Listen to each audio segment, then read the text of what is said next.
Hello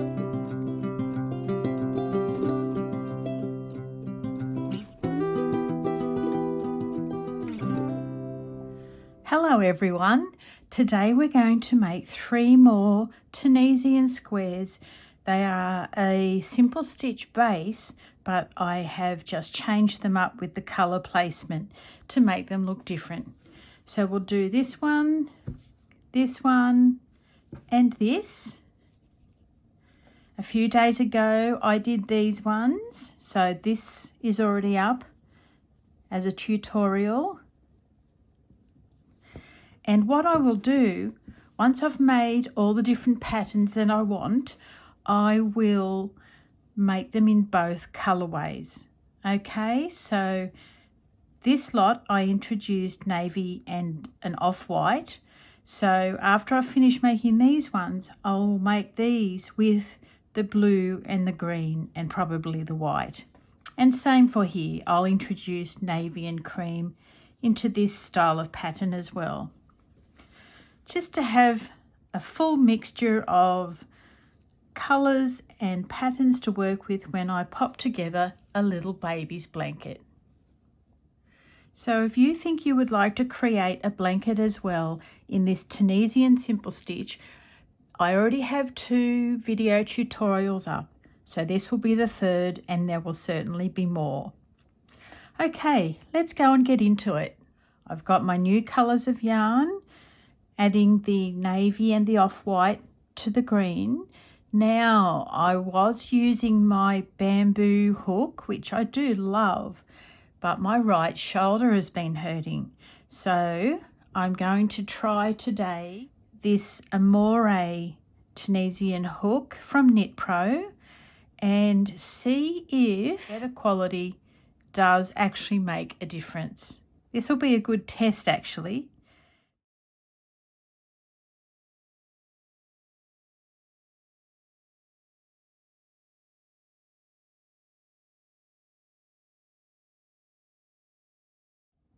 This first square is 1, 2, 3, 4, 5 plain rows, and then we introduce the new colour on the left hand side. Where you introduce your colour in Tunisian crochet really makes a difference, because if you do it on the right hand side, you then end up with clean lines like this. But the left hand side will give you this multicolour row, which I really love. Righto.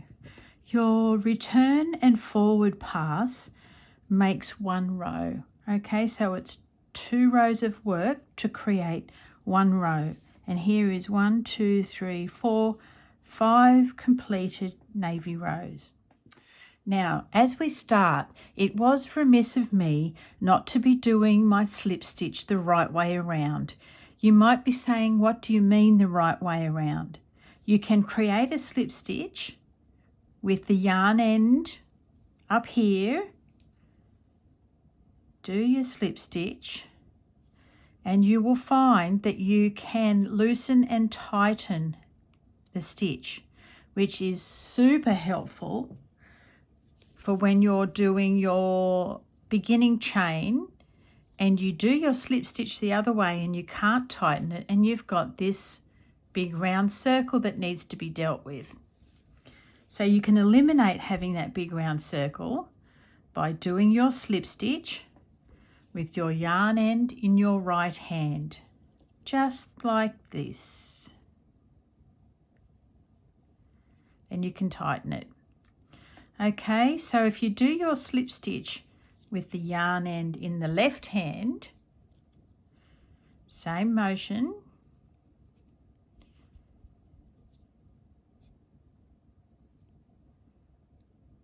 I can't move it. See that? I was able to tighten it, but now it's hardly budging. So it's not ideal to have all these loopy ends everywhere. So from now on, we'll do our slip stitch with the yarn end in our right hand.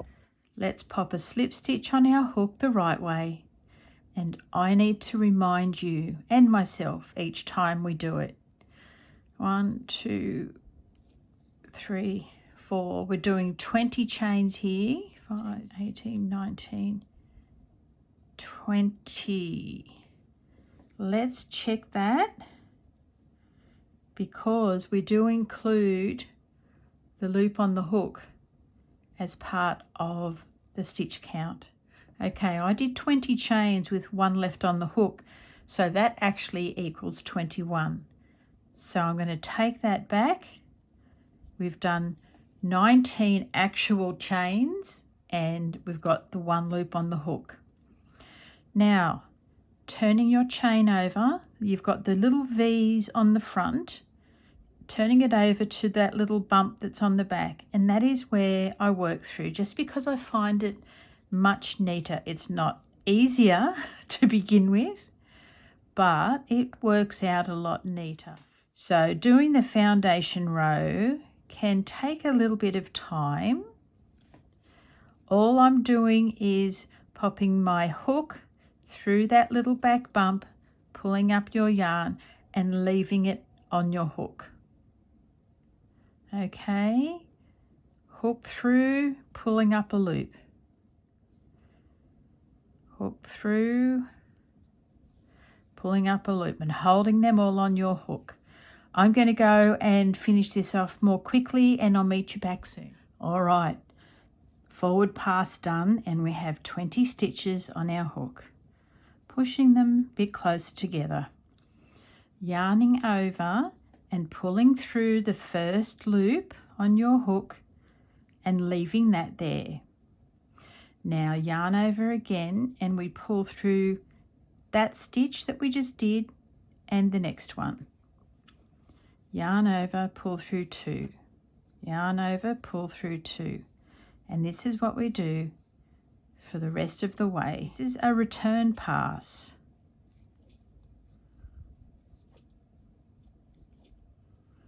You know what? I think this hook is already quite a bit smoother and easier to get through the stitches than the bamboo one. So the plot thickens. Now down on this right hand side end as well, you might notice that the stitches always look a bit bigger. Now I've always had an issue with this. Everyone else who does Tunisian crochet says that when you get to that very end stitch, make sure you pull it as tight as you can. Even when I do that, I find that it loosens as well. So I'm going to be mindful this time, and from now on, to pull that stitch that's on the hook as firmly as possible, just so we can reduce the size of the stitches on the right hand side. Okay, now we're going to go back. We're just going under this vertical bar at the front. There's one here on the very right side. You don't touch that one, you leave it be. You start under the second one. So hook under, pull up a loop, pull through and leave it on your hook. Now we go back to a forward pass, picking up loops again under the vertical front bar. There are other bars which I'm not going to go into yet unless we use them. That will happen over time with different projects. I just wanted to focus on this one project at a time. That way it's not overwhelming. You can achieve this if you would like to, because I will walk you step by step all the way. I want you all to be able to achieve these sorts of things. And I feel like you can. Okay, now we're at the end and we've got what looks like a few chains. You have to find this little pretzel looking area. It's very hard with navy yarn. The little pretzel is here, right? And you need to pop your hook through that and make sure you have the 2 stitches on the very left over your hook. pulling your yarn through. All right, yarn over, pull through one. Now yarn over and pull through that one and the next together. Yarn over, pull through two. Yarn over, pulling through two all the way back.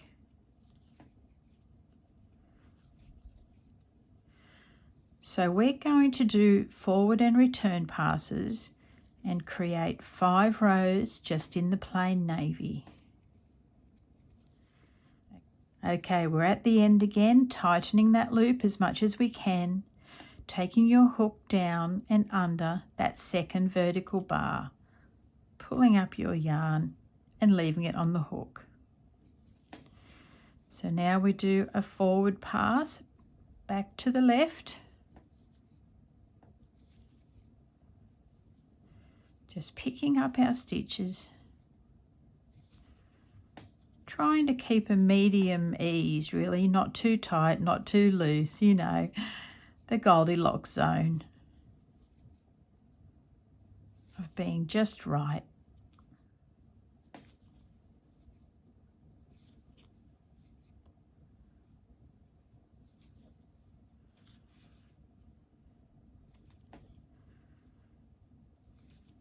Oops.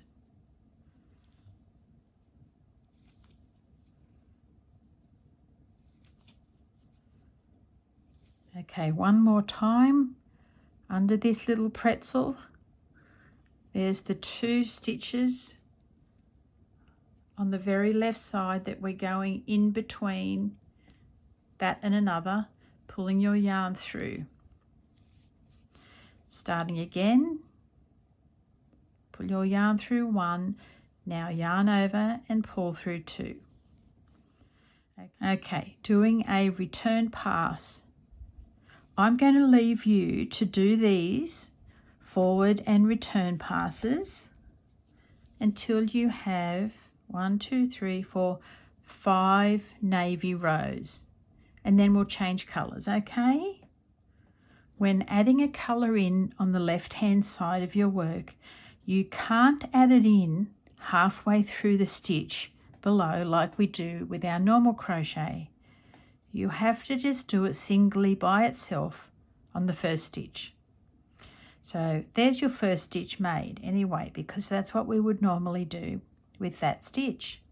Now yarn over and pull through 2. Yarn over, pull through 2.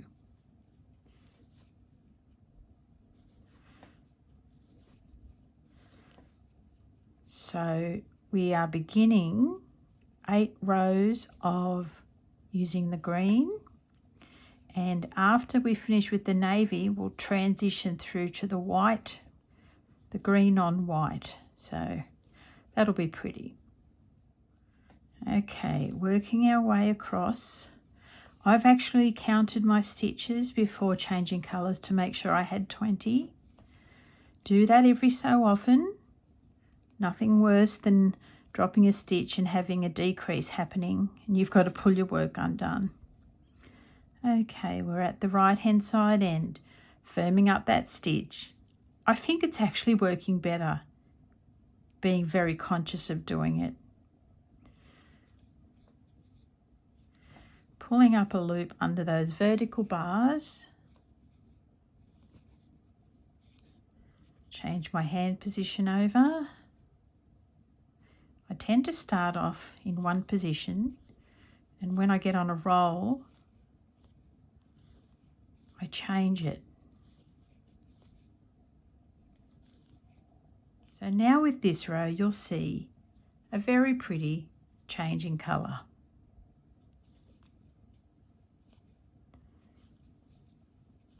I really love the multicoloured rows.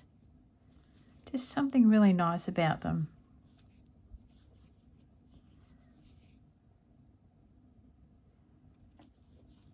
Oops. Now we have our little pretzel again. This time we already know that it's going to be in the green colour. Okay, so you're going to search for it here and pop your hook under the 2 stitches on the very left hand side. pull up a loop, pulling that through. We're at the end of that row and we're going to snip off our navy because we won't be needing that again. Pop that away. Now we're going to continue on for 1, 2, 3, 4, 5 solid rows in the green. Yarn over, pull through 1, yarn over, pull through 2, and so on again.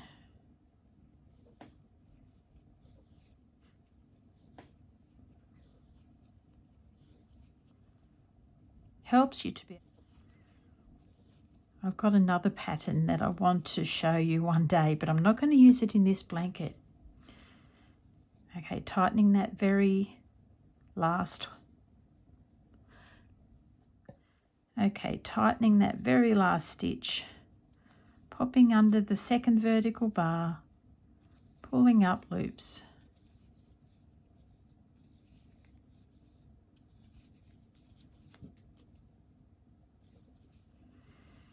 Yes, this other stitch that I'm going to do is just full of double coloured rows. I just need to find the right project. Maybe a scarf.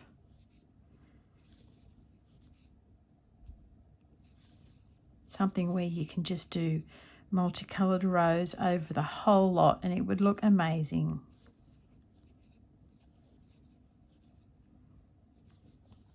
I think anyway. Okay, we're at our end. This one's nice and easy to see. There is the 2 stitches on the very left hand side. See, there's a little gap just in there. That's where we need to go. Pulling that through. Now yarn over, pull through that same stitch. Yarn over, pull through that same stitch in the next one. And then yarn over, pulling through 2 for the rest of the return pass.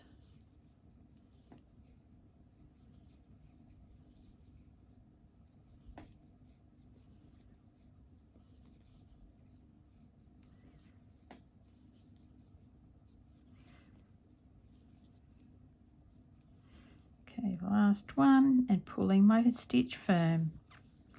Righto, I'm going to leave you here and we'll both go and do 5 solid green rows.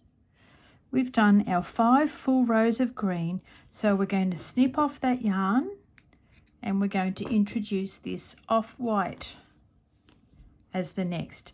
Now down here, I noticed that some of my other squares did this as well, and I wasn't quite sure what was going on. So I just counted the stitches and made sure that was correct, and I figure, what more can I do? It just seems to be a little anomaly that's happening as I change colours. Well, what I really figure is in the joining process that will be covered, so it should be a-okay. Picking up our next colour, popping it on your hook through the first loop, tightening that a little bit, yarn over, pull through the first loop and the second. And this row will be one of those lovely multicoloured ones.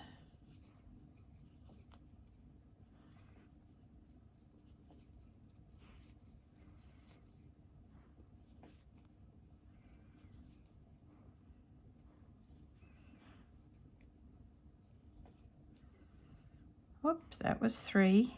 You can always feel when you go through too many.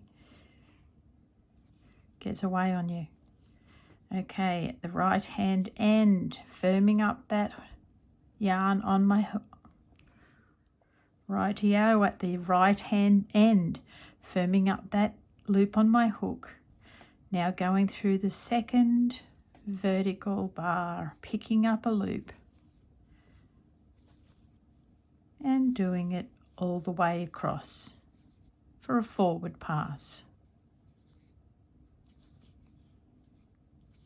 I actually wonder why they didn't call it forward and backward rather than forward and return. I know you are returning back to your starting position, but you're not always starting on the right hand side. So that's just something I think of as I'm doing this. Something to ponder.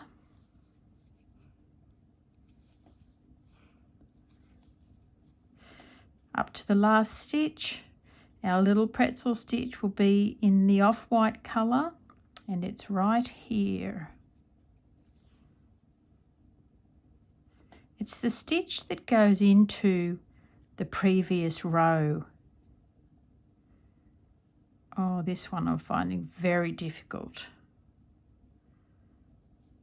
There we go. It's a trick, all right. Okay. Now go off and do 5 full rows with the different colour, and I'll see you back here soon. Righto, we've finished our 5 solid rows of off-white, and we need to then do 1 more row, so a return pass, and then on the forward pass we will cast off. So that'll be a 6th row.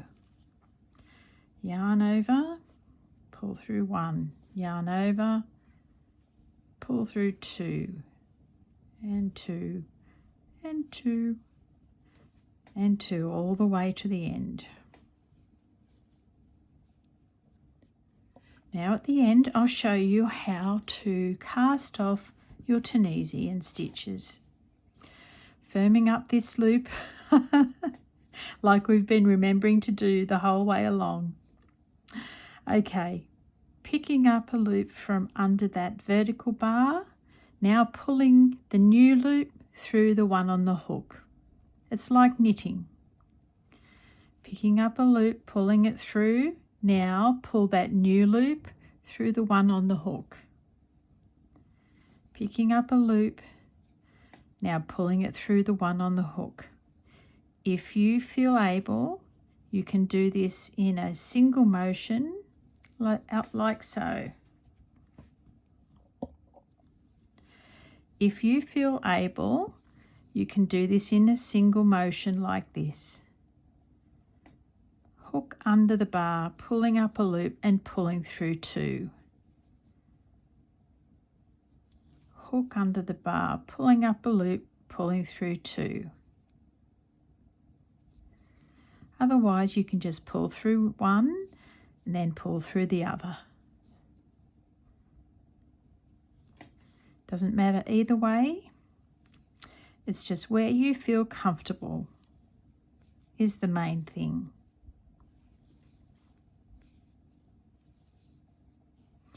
Because we don't have anything to prove, do we? We're not here to prove ourselves. We're here to enjoy ourselves and improve along the way. That will happen naturally the more crochet that you do. But not here to prove anything whatsoever.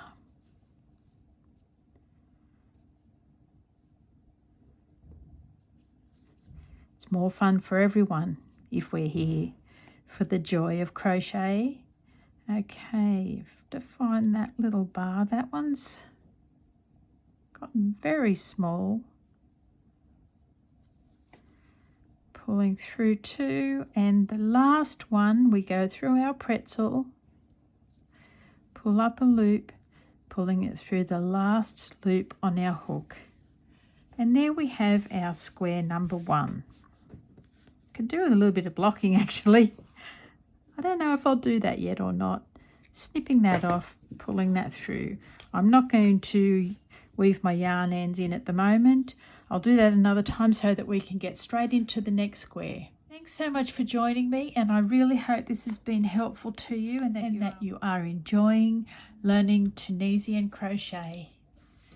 Bye for now everyone. See you again soon.